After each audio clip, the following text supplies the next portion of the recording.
Hello friends, welcome back to Melbourne Kerala cafe.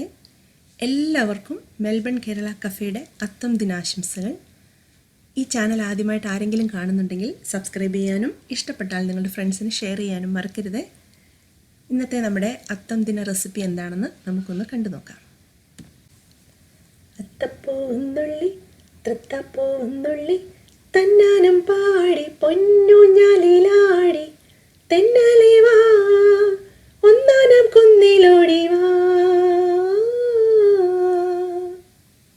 ഓണത്തുമ്പിയും പൂങ്കാറ്റും ചായുറങ്ങി ചിങ്ങപ്പൂങ്കൊമ്പിൽ രാരിരാരോ മാനോടുന്നേ മേലെ കാട്ടിൽ മീനാടുന്നേ താഴെയാറ്റിൽ മാടത്ത് നെഞ്ചിൽ പാടുന്നേ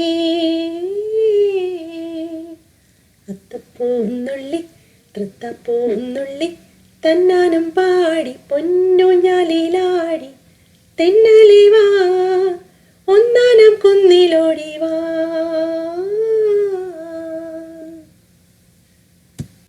അത്തം ദിനത്തിൽ ഒരു സ്പെഷ്യൽ പായസമാണ് ഇന്നത്തെ നമ്മുടെ റെസിപ്പി. നുറുക്ക് ഗോതമ്പ് പായസമാണ്. നല്ല രുചിയാണ്, നല്ല മധുരമാണ്. നമുക്കൊന്ന് കണ്ടു നോക്കാം എങ്ങനെയാണ് നുറുക്ക് ഗോതമ്പ് പായസം ഉണ്ടാക്കുന്നതെന്ന്. ഈ പായസം ഉണ്ടാക്കാനായിട്ട് ഒരു പാത്രത്തിലോട്ട് നമുക്ക് 1 കപ്പ് നുറുക്ക് ഗോതമ്പ് ഇട്ട് കൊടുത്ത് അതിലേക്ക് ആവശ്യത്തിന് വെള്ളം ഒഴിച്ച് 1 മണിക്കൂർ അതൊന്ന് കുതിരാനിടണം.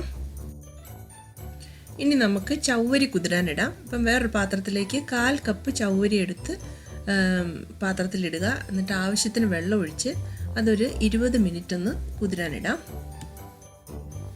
ഞാൻ ഈ പായസത്തിലേക്ക് ഒരു വലിയ ഉണ്ട ശർക്കരയാണ് എടുത്തിരിക്കുന്നത്. ഏകദേശം 300-325 ഗ്രാം ഒക്കെ വരും.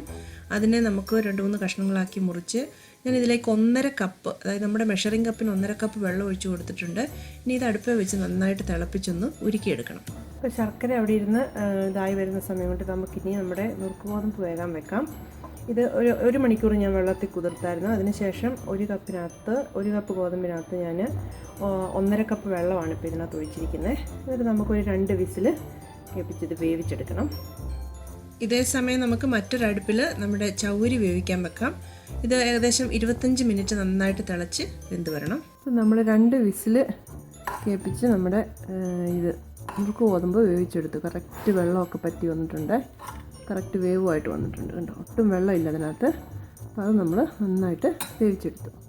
നമ്മൾ വേവിച്ചെടുത്ത നുറുക്ക് ഗോതമ്പിലേക്ക് ഉരുക്കിയ ശർക്കരപ്പാനി നമ്മൾ ഉരുക്കിയതിന് ശേഷം അരിപ്പേ കൂടെ ഒന്ന് അരിക്കണം കേട്ടോ. എന്നിട്ട് നമ്മൾ അത് അതിനകത്തോട്ട് ഒഴിച്ചു കൊടുത്തു. ഇപ്പം വേവിച്ച ഗോതമ്പിലേക്ക് നമ്മൾ ശർക്കരപ്പാനി ഉരുക്കിയത് ഒഴിച്ചു കൊടുത്തു. ഇപ്പം ഗ്യാസ് ഓൺ ചെയ്ത് കൊടുക്കണം. ഇനി ഇത് നന്നായിട്ട് ഇവിടെ ഇരുന്നൊന്ന് തിളച്ച് ഇത് നന്നായിട്ടൊന്ന് കുറുകി വരണം. ഇപ്പം നന്നായിട്ട് തിളയ്ക്കുന്നുണ്ടോ? ശർക്കരപ്പാനിയും നുറുക്ക് ഗോതമ്പും എല്ലാം കൂടെ കിടന്ന് നന്നായിട്ട് തിളച്ച് ഇപ്പോൾ ഏകദേശം കുറച്ച് ആ വെള്ളം അങ്ങ് വറ്റിയിട്ടുണ്ട്. ഇനിയിപ്പം ഈ സ്റ്റേജിൽ നമ്മൾ ഇതിലേക്ക് കുറച്ച് നെയ്യ് ഒഴിച്ചു കൊടുക്കാം. അപ്പോൾ ഇതിലേക്ക് നമുക്ക് 3 ടേബിൾ സ്പൂൺ നെയ്യ് ഇപ്പോൾ ഒഴിച്ചു കൊടുക്കാം. ഇനി വേണമെങ്കിൽ നെയ്യുടെ ടേസ്റ്റ് കൂടുതൽ ഇഷ്ടമുള്ളവർക്ക് പിന്നീട് ചേർത്ത് കൊടുക്കാം. ഇപ്പോൾ 3 ടേബിൾ സ്പൂൺ നല്ല ശുദ്ധമായ നെയ്യ് ഒഴിച്ചു കൊടുക്കാം. നെയ്യ് ചേർത്ത് നമുക്ക് നന്നായിട്ടൊന്ന് ഇളക്കി കൊടുക്കാം. നന്നായിട്ട് ഇളക്കി കൊടുക്കണം കേട്ടോ, അടുക്കി പിടിക്കാതെ സൂക്ഷിക്കണേ. ഇനി ഇതിലേക്ക് നമ്മൾ വേവിച്ച് വെച്ച ചവ്വരി ചേർത്ത് കൊടുക്കാം. ഇപ്പോൾ ചവ്വരി ചേർത്തതും കൂടെ ഇട്ട് നമുക്ക് നന്നായിട്ട് ഇളക്കി കൊടുക്കാം. ഏകദേശം ഇത് നന്നായിട്ട് കുറുകിയിട്ടുണ്ട്. ഇനിയിപ്പോൾ നമുക്ക് 2ാം പാൽ ഒഴിക്കേണ്ട സമയമായി. ഇതിപ്പം ഫ്രഷ് തേങ്ങയുടെ പാലാണ്, 2ാം പാൽ. 2 കപ്പുണ്ട്. ഇത് നമ്മുടെ മെഷറിംഗ് കപ്പിന് പറഞ്ഞാൽ 2 കപ്പ് അതൊഴിച്ചു കൊടുക്കാം.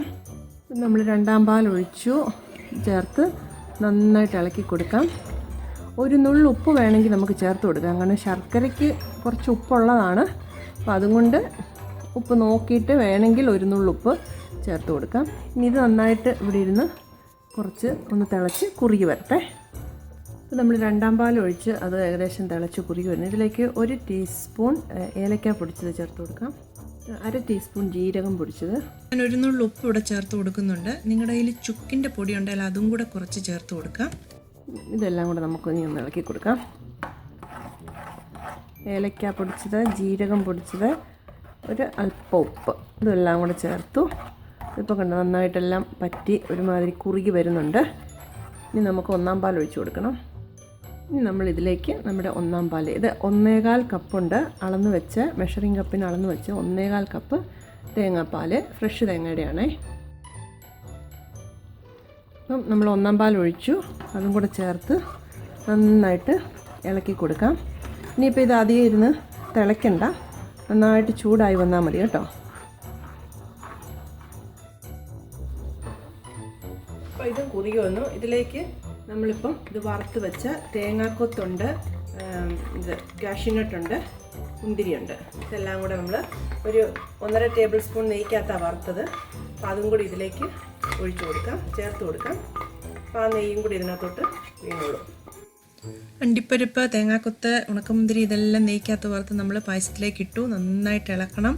ഇപ്പം നമ്മുടെ പായസം അവസാന ഘട്ടത്തിലെത്തി. തീ ഓഫ് ചെയ്ത് കൊടുത്തു. ഇനി നമുക്കിതൊരു സെർവിങ് പാത്രത്തിലേക്ക് മാറ്റിയിട്ട് നമുക്ക് മതിയാവോളം നമ്മുടെ പായസം കുടിക്കാം. നല്ല രുചിയും മധുരവുമുള്ള നുറുക്ക് ഗോതമ്പ് പായസം നമ്മൾ ഉണ്ടാക്കി കഴിഞ്ഞു. ഈ ഓണത്തിന് നിങ്ങൾ തീർച്ചയായിട്ടും ഇതുണ്ടാക്കി നോക്കണം. ഇഷ്ടപ്പെടും എന്നുള്ളതിന് ഞാൻ ഉറപ്പ്. നിങ്ങളുടെ അഭിപ്രായങ്ങൾ കമൻസിലൂടെ എന്നെ അറിയിക്കണം. പുതിയൊരു വീഡിയോയുമായി നമുക്ക് എത്രയും വേഗം കണ്ടുമുട്ടാം. Sprinkling a pinch of love in your cooking and life. Thank you for watching. Take care. Bye-bye.